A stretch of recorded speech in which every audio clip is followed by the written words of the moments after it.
Salut à toutes et à tous, c'est Lucas. J'espère que vous allez bien malgré ce Grand Prix de Chine extrêmement difficile pour Ferrari. Deux voitures disqualifiées au Grand Prix de Chine pour des raisons techniques différentes, c'est presque du jamais vu.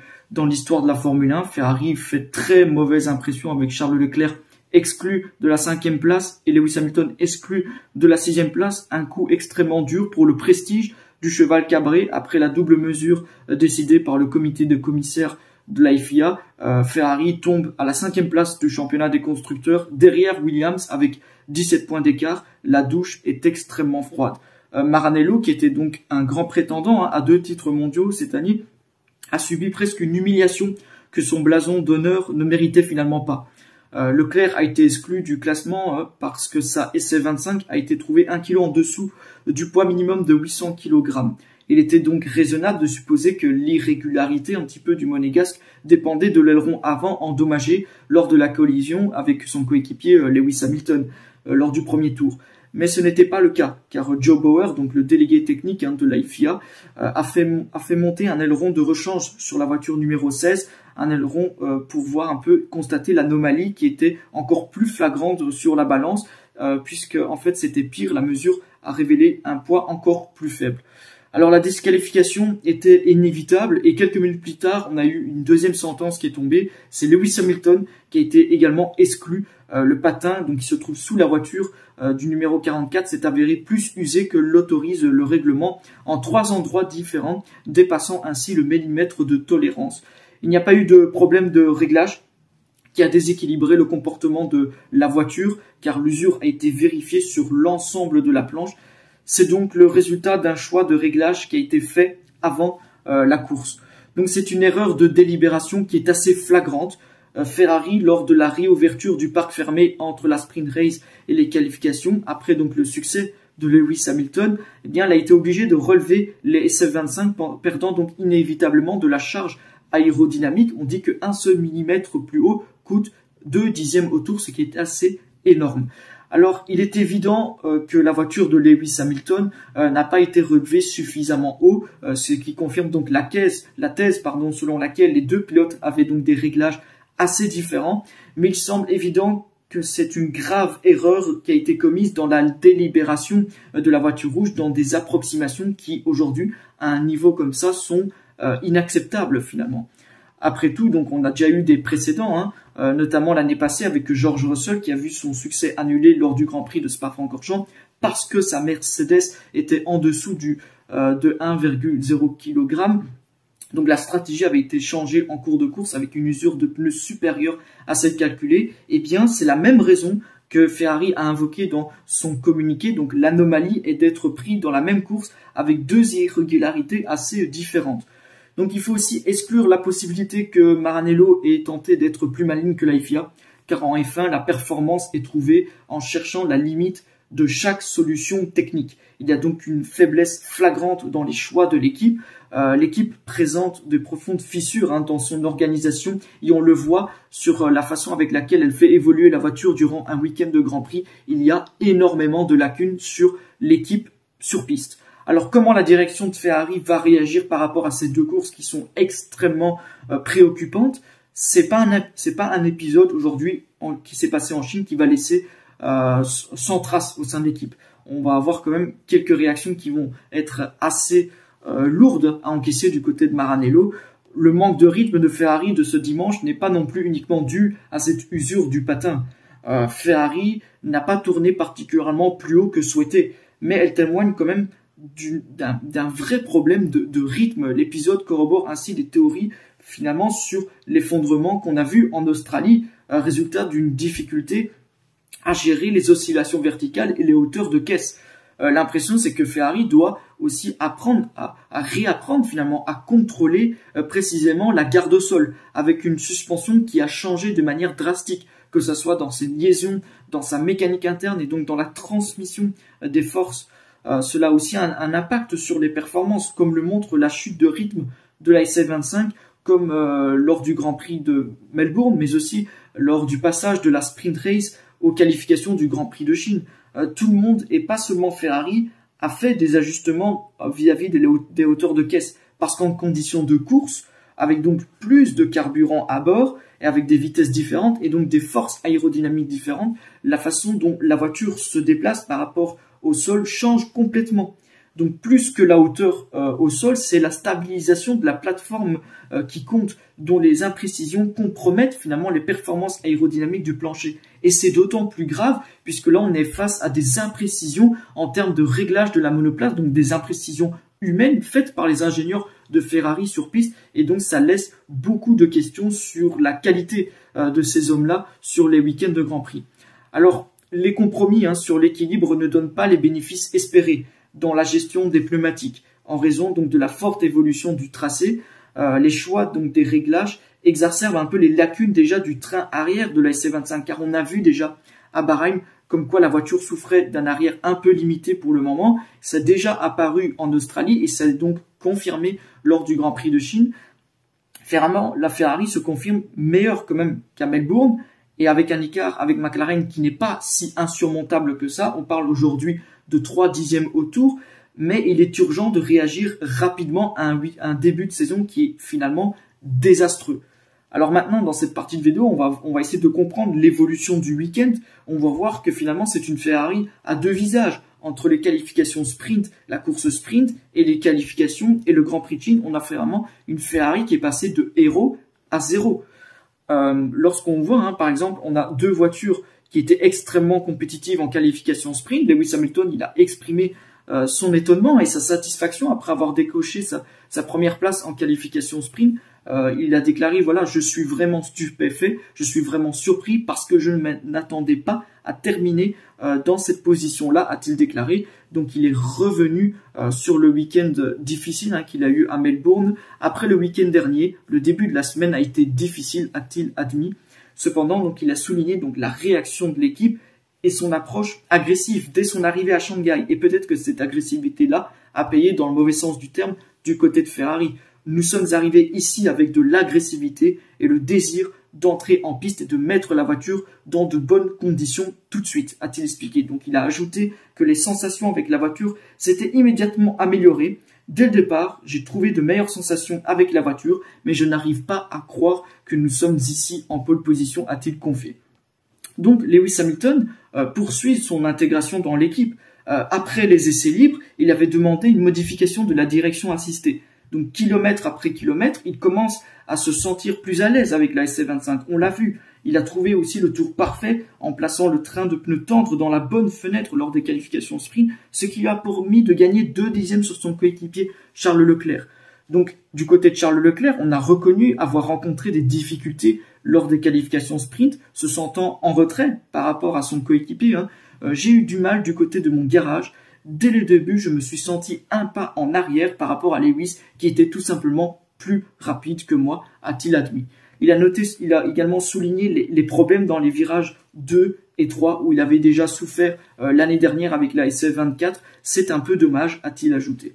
Alors, Frédéric Vasseur a souligné aussi les progrès réalisés par Ferrari par rapport au week-end précédent, tout en insistant sur la nécessité d'analyser les performances en détail. C'était mieux que la semaine dernière, mais il est toujours difficile d'interpréter, de comprendre les choses entre les séances. Et on l'a vu finalement ce week-end avec une Ferrari à deux visages. Il a noté que les fluctuations de performance entre les équipes, parfois les McLaren ont un avantage énorme et parfois non. Donc nous devons analyser les données et je pense qu'il y aura beaucoup de travail, a-t-il ajouté. Donc on sent que Frédéric Vasseur avait déjà mis le doigt sur quelque chose en qualification sprint qui va donc payer en qualification et en course, dans le mauvais sens du terme, malheureusement. Alors Vasseur a également mis en avant l'impact positif de ce bon résultat de l'équipe et de Lewis Hamilton en qualification sprint. C'est une bonne chose par rapport à la semaine dernière. Nous avons eu beaucoup de mal à la fois en qualification et en course. Cela donne une énergie positive à l'équipe et à Lewis, a-t-il affirmé. Mais cependant, il a voulu garder l'enthousiasme en rappelant que la saison était très longue. Nous ne sommes pas champions du monde, nous devons rester calmes, a-t-il déclaré. Il a insisté donc sur l'importance de garder une approche rationnelle, quelle que soit la situation. Aujourd'hui, tout s'est bien passé, mais ce n'est pas comme si nous avions gagné 2 courses d'affilée. Il faut rester calme, a-t-il averti. Et finalement, le temps a donné raison à Frédéric Vasseur, il fallait rester calme. il a déclaré dans chaque situation, quelle que soit positif ou négatif, il faut essayer de comprendre ce qui se passe et ne pas s'énerver. C'était vrai la semaine dernière et c'est encore vrai aujourd'hui et ça l'est encore plus après cette double disqualification lors du Grand Prix de Chine. Alors enfin, Vasseur avait rappelé aussi après la qualification sprint que les points se jouaient dès l'entrée de jeu en course sprint. On a vu que Ferrari a quand même maximisé cette course sprint, mais ça a été un désastre en qualification et lors du Grand Prix. Donc finalement, ce qu'on a vu lors des qualifications sprint, c'est qu'on avait vu une SF25 avec un train avant qui était précis et solide, qui associé donc aux qualités de charge et de stabilité permettait à Lewis Hamilton de faire la différence dans les virages rapides, dans le secteur 2 à Shanghai. Donc ces mêmes caractéristiques-là se combinent parfaitement avec l'agressivité des deux pilotes au freinage et à l'entrée des virages. Mais ils payent un peu le prix de l'effet secondaire d'un arrière un peu léger, ce qui manque donc d'adhérence en sortie de virage. Donc les propos tenus par Charles Leclerc à la veille du week-end trouvent ainsi donc un contexte. Sur les virages rapides, nous avons fait un grand pas en avant. En revanche, c'est dans les virages à basse et moyenne vitesse que nous devons travailler un peu plus en ce moment. C'est très intéressant ces déclarations de Charles Leclerc car il avait déjà mis le doigt sur quelque chose qu'on a vu lors du Grand Prix. En ce qui concerne le Grand Prix de Chine, le facteur limitant sera la gestion de pneus avant, ce qui va donc dans le sens de Ferrari. À long terme, dans la saison, Maranello devra cependant travailler beaucoup plus sur les pistes où l'arrière est demandé, notamment le Grand Prix de Bahreïn qui arrive bientôt. Ferrari a donc confirmé une configuration qui n'est pas particulièrement chargée, mais qui est très efficace dans ces conditions-là. L'asphalte avec une adhérence hors norme et donc le pneu tendre dans la fenêtre idéale ont permis à la voiture d'en tirer finalement le meilleur parti. Ils ont essayé de maximiser l'appui sans penser également à stabiliser l'énergie transmise aux pneus pour éviter la surchauffe, en particulier à l'avant gauche. Alors on avait vu que la SF25 a également fait preuve d'un excellent équilibre après les doutes initiaux, ce qui a récompensé donc l'aspect technique de Lewis Hamilton, surtout dans les sections où la précision, la rotation, la capacité finalement d'anticiper la trajectoire idéale sont nécessaires. On le voit bien dans le premier secteur avec les virages 1 à 4 où Lewis Hamilton n'est pas très agressif mais parfaitement fluide. Puis dans les virages 8, 11 et 12 où il a anticipé le freinage et l'apex pour avoir donc une meilleure trajectoire en sortie, ce qui lui a donc permis d'obtenir une meilleure courbe de traction. Donc finalement, on a vu qu'après en course sprint, Hamilton a exprimé sa satisfaction en course sprint après sa victoire, revenant sur les difficultés rencontrées lors du Grand Prix précédent. La dernière course a été douloureuse pour nous. À Melbourne, nous savions que la voiture avait plus de potentiel qu'elle ne l'a montré, a-t-il déclaré. Donc il a décrit un week-end où rien ne pouvait être pire que ce qui s'est passé, expliquant qu'il ne s'était pas senti à l'aise avec la voiture dès le début à Melbourne. Alors pour Shanghai, il a donc apporté plusieurs ajustements, plusieurs changements sur sa voiture. Ce week-end, j'ai effectué quelques changements. Je suis encore en train d'apprendre comment l'équipe aime travailler et quelles sont les solutions qui me conviennent le mieux, a-t-il expliqué. Donc ces adaptations-là ont porté leurs fruits, notamment en course sprint. J'ai réussi à faire quelques changements avant ce week-end et la voiture a vraiment pris vie, a-t-il ajouté après la course sprint.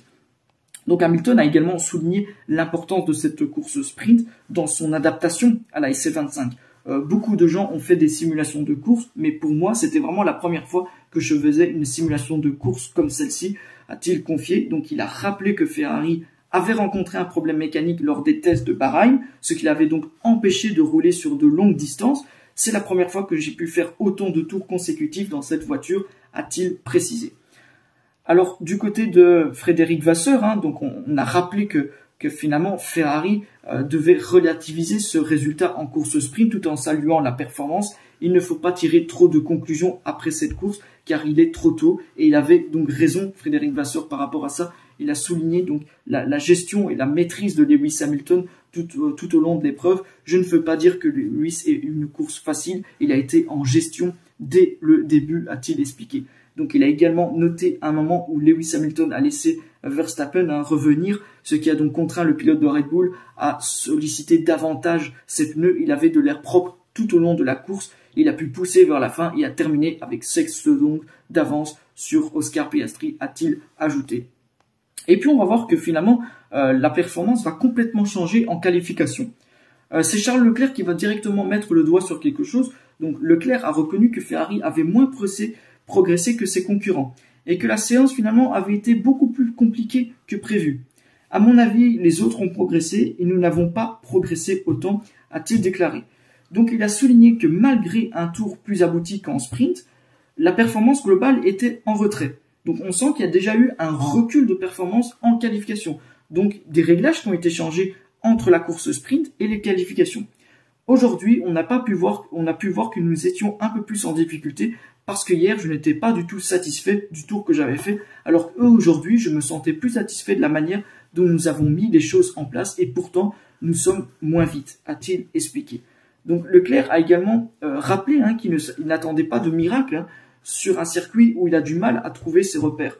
Comme je l'ai dit après la course sprint, je ne m'attendais pas à un miracle parce que j'ai eu du mal sur ce circuit, a reconnu Charles Leclerc. Donc malgré cela, il estime avoir donc maximisé le potentiel en qualification et ce malgré tout, la voiture était plus lente que lors des qualifications sprint. Donc par rapport à ce que je ressentais, j'ai mis plus ou moins tout ce que j'avais dans ce tour. Malheureusement, il n'y a pas grand-chose de plus, ce qui est dommage, a-t-il ajouté. Alors concernant les performances de Ferrari, Leclerc a insisté sur la nécessité d'analyser donc les données avant de tirer des conclusions. Nous devons analyser des données avant de parler car il y a eu trop de changements, a-t-il déclaré. Donc il a noté plusieurs facteurs pouvant influencer donc la performance et donc la séance, notamment donc la pression des pneumatiques et les conditions météorologiques, car oui, Pirelli a modifié la pression des pneus entre les qualifications sprint et la course sprint, donc la pression des pneus est différente et les conditions météorologiques aussi, le vent a beaucoup tourné, a-t-il expliqué. Donc il a toutefois relativisé un petit peu ça en rappelant que ces changements concernaient toutes les équipes, mais les conditions sont donc les mêmes pour tout le monde. Alors il a aussi évoqué la possibilité que les nouvelles pressions pneumatiques aient eu donc un impact peut-être plus négatif sur Ferrari que sur d'autres équipes. Peut-être que les différentes pressions nous ont pénalisé plus que d'autres, mais nous devons regarder où nous situons la voiture parce que nous avons perdu un peu trop de performance, a-t-il analysé. Et finalement, Charles Leclerc avait raison de tirer la sonnette d'alarme. Il a reconnu aussi la solidité du week-end de Lewis Hamilton tout en soulignant les différences de conditions entre les deux pilotes. Lewis Hamilton a été très fort ce week-end, mais nous devons être prudents car il y a une grande différence entre être devant avec de l'air propre et être derrière avec de l'air sale, a-t-il expliqué. Donc il a exprimé des réserves sur le rythme de course. Je pense que nous aurons plus de mal en course à montrer le rythme que nous avons montré ce matin, a-t-il ajouté. Donc finalement, on a vu qu'une SF25 qui a radicalement changé en termes de comportement. Déjà lors des qualifications, c'était beaucoup plus compliqué que prévu. Leclerc n'a jamais trouvé le coup nécessaire, améliorant donc son efficacité certes dans le pilotage, mais continuant finalement à montrer un mauvais feeling avec ce circuit de Shanghai. Leclerc a également déclaré qu'une hypothèse était la modification de la pression des pneus par Pirelli, donc qui avait pesé plus que sur d'autres équipes sur les performances donc de la SF25. Hamilton, quant à lui, s'est plaint de beaucoup de survirages, donc confirmant la possibilité pour les ingénieurs de Ferrari de modifier l'équilibre longitudinal de la monoplace. Donc l'idée semble être donc de déplacer l'aérodynamique vers l'avant afin de protéger de manière plus adéquate le train avant que nous avons donc vu souffrir sensiblement à cause du greening lors de la course sprint. Cependant, donc le compromis s'est traduit par une performance moins brillante sur le tour lancé, à la fois dans les sections rapides, mais aussi dans le premier secteur où Hamilton n'a pas eu la même propreté, la même réactivité que vendredi lors des qualifications sprint par exemple. Lewis Hamilton, il a abordé par exemple le dernier virage en compagnie de George Russell pour se battre pour la première ligne. Mais ce manque de confiance envers la SF25 dans les virages rapides reste un problème à résoudre même pour le septuple champion du monde. On rappelle que Lewis Hamilton est encore dans une phase d'adaptation avec cette monoplace. Mais cela se voit aussi au virage 16, où Hamilton laisse presque 2 dixièmes, mais aussi dans le virage 8, le même virage, et le 6, et un autre écart de 12 km/h avec Oscar Piastri. Et Lewis donc était l'un des rares à lever le pied sur l'accélérateur, laissant donc un autre dixième dans cette ligne droite. Et finalement, on va voir qu'en course, les choses vont encore plus se complexifier. Charles Leclerc est beaucoup plus froid dans les médias vis-à-vis de l'équipe. Tout était très difficile à gérer et au final, je suis déçu parce que perdre 30 points d'aérodynamique, c'est beaucoup. Je pense qu'aujourd'hui, honnêtement, la victoire était à portée de main parce que le rythme était vraiment bon. Malgré ce qui s'est passé au départ, ce n'est la faute de personne. Ce n'est évidemment pas la faute de Lewis, il a tous les droits de faire ça et j'étais dans l'angle mort du rétroviseur. Nous sommes touchés, heureusement, ce n'est pas la fin de la course. Après cela, nous avons vu un bon rythme, une bonne gestion des pneus. Donc Leclerc était mi-optimiste, mi-pessimiste parce qu'il sent qu'il avait donc le rythme pour aller chercher peut-être une 3e place, voire une 2e place lors de ce Grand Prix de Chine. Mais on a vu que la Mercedes, par exemple, était beaucoup plus rapide, notamment en la sortie du virage 2. Donc on sent qu'il y a une SF25 qui manque cruellement aussi de traction. Et ça, cela dérive donc d'un train arrière qui est quand même beaucoup plus léger que prévu. Leclerc l'a souligné, hein, donc la Mercedes à la sortie du virage 12 était un missile. Il était donc impossible de la dépasser. Nous avions plus de mal que les autres. Il était donc très difficile de nous dépasser. En fait, Max n'a pas mis longtemps à me dépasser, mais c'est comme ça que ça s'est passé. Nous avons pris les points disponibles aujourd'hui et nous aurons regardé devant nous, s'est-il exprimé avant de savoir bien évidemment que Charles Leclerc allait écoper d'une disqualification, double même disqualification avec celle de Lewis Hamilton. Donc finalement, Leclerc a également pointé du doigt le vrai point faible de cette SF25 d'abord qui est le rythme en qualification. Et il a estimé donc que l'écart avec McLaren sur le rythme pur était d'au moins 3 dixièmes. Nous n'avons pas de bons résultats. Pour l'instant, nous sommes trop loin de McLaren, surtout en qualification. Je pense que Lewis est au-delà des performances de la voiture du vendredi. Je pense que les qualifications de samedi sont représentatives de notre situation. Nous sommes à 3 dixièmes de McLaren. En rythme de course, nous sommes assez similaires, mais nous ne pouvons pas faire de miracle quand nous partons avec 3 ou 4 positions de retard. Donc nous devons nous améliorer assez rapidement. Donc Leclerc a mis le doigt vraiment sur quelque chose. Si la voiture part en arrière, ce sera très difficile pour elle d'exprimer finalement un rythme un peu plus soutenu du côté de la course. La réaction de Lewis Hamilton va également dans ce sens. Lewis Hamilton s'est exprimé après la course, il a dit « Je suis content que nous ayons essayé quelque chose de différent, aussi parce que je luttais pour la performance de toute façon. Même si j'avais des pneus beaucoup plus frais à la fin, Verstappen tournait dans des temps similaires. Sur un circuit, un arrêt au stand signifie la perte de nombreuses secondes et donc à la fin, la stratégie n'a pas fonctionné. Nous avons beaucoup à apprendre. » Donc Lewis Hamilton s'est également exprimé sur la hauteur de caisse. Il a donc nié le fait que Ferrari a haussé la voiture pour limiter l'usure du plancher. Donc on sent que pour le moment, Ferrari a une SF25 qui ne fonctionne que dans une certaine plage. À Maranello, on ne sait toujours pas très bien pourquoi. Et donc l'écart est beaucoup plus important que prévu. Ce qui est inquiétant, c'est qu'il y a des idées qui ne semblent pas complètement claires. Quand on lit un petit peu les déclarations de Frédéric Vasseur, quand on lit celles de Lewis Hamilton et quand on lit celles de Charles Leclerc, on sent que l'équipe n'a pas encore les idées claires sur comment régler les problèmes au sein même de cette voiture. Ce qui est inquiétant, donc c'est ça. La semaine prochaine, on va avoir déjà une première réunion technique assez urgente, si je puis dire, de Loïc Serra avec le reste de l'équipe pour faire donc un cadre de la situation technique. On commence déjà à parler de premières mises à jour qui doivent être anticipées sur la SF25, mais les 2 premières courses en disent déjà long sur le potentiel de cette SF25. Donc il va falloir montrer un tout autre visage à Suzuka puisque le temps commence à presser.